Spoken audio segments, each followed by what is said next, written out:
Fifth day of Deepavali sweet recipe இன்னைக்கு நம்ம பார்க்க போகிறது கிட்ஸ்க்கு ரொம்பவே ஹெல்த்தியான பாசிப்பருப்பு லட்டு எப்படி செய்யலாம் பார்க்கலாம் வாங்க.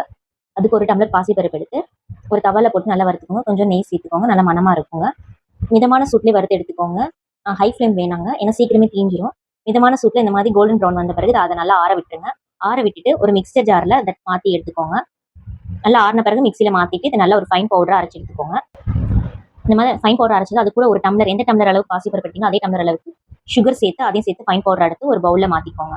2 டேபிள் ஸ்பூன் அளவுக்கு நெய் சேர்த்துக்கோங்க. அது கூட உடச்சி முந்திரி சேர்த்துக்கோங்க. முந்திரி முழுசாக சேர்க்க வேணா, உடச்சே போடுங்க. அது பொரிஞ்ச பிறகு முந்திரி நல்லா அது கூடவே கிஸ்மிஸ் போட்டுக்கோங்க. 2 பொரிஞ்ச பிறகு அடுப்பை மாற்றிட்டு அந்த கொஞ்சம் ஏலக்காய் தூள் போட்டுட்டு அந்த நம்ம பொரிச்ச முந்திரியும் கிஸ்மிஸையும் இந்த நம்ம ரெடி பண்ணி வச்சிருக்க மாவுல சேர்த்து மிக்ஸ் பண்ணிக்கோங்க. இது சூட்டோட உருண்டை பிடிங்க, அப்பதான் உங்களுக்கு பிடிக்க வரும். ஆற விட்டுறாதீங்க, ஆறிடுச்சுன்னா உங்களுக்கு லட்டு பிடிக்க வராது. ஸோ சூட்டோடய நல்ல மாவு ஒன்றா பசைஞ்சுக்கோங்க. நெய் எல்லாமே இந்த முந்திரி பருப்பு கிஸ்மிஸ் எல்லாத்துலையும் சேர்ந்த பிறகு இந்த மாதிரி சூட்டோடய உங்களுக்கு லட்டு பிடிச்சிக்கோங்க. உங்களுக்கு கை பொறுக்கிற அளவுக்கு சூடு தாங்க இருக்கும். ஸோ அதனால அந்த சூட்டோடய பிடிச்சு எடுத்துருங்க, இல்லைன்னா ஆறிடுச்சுன்னா உங்களுக்கு வராது. உதிர ஆரம்பிச்சிடும். ஆறின பிறகு உங்களுக்கு இந்த மாதிரி லட்டு வராது. ஸோ இந்த மாதிரி சூட்டோடய நல்லா இறுக்கி பிடிச்சு வச்சுக்கோங்க. இந்த மாதிரி ஒரு லட்டா பிடிச்சு வச்சுக்கோங்க. இந்த தீபாவளிக்கு சுலபமா செய்யக்கூடிய பாசிப்பருப்பு லட்டு உங்க கிட்ஸுக்கு செஞ்சு கொடுங்க. இது கிட்ஸுக்கு ஹெல்த்தியும் கூட. இந்த லட்டு செஞ்சு எப்படி இருந்துச்சுன்றதை கமெண்ட் செக்ஷன்ல தெரியப்படுத்துங்க.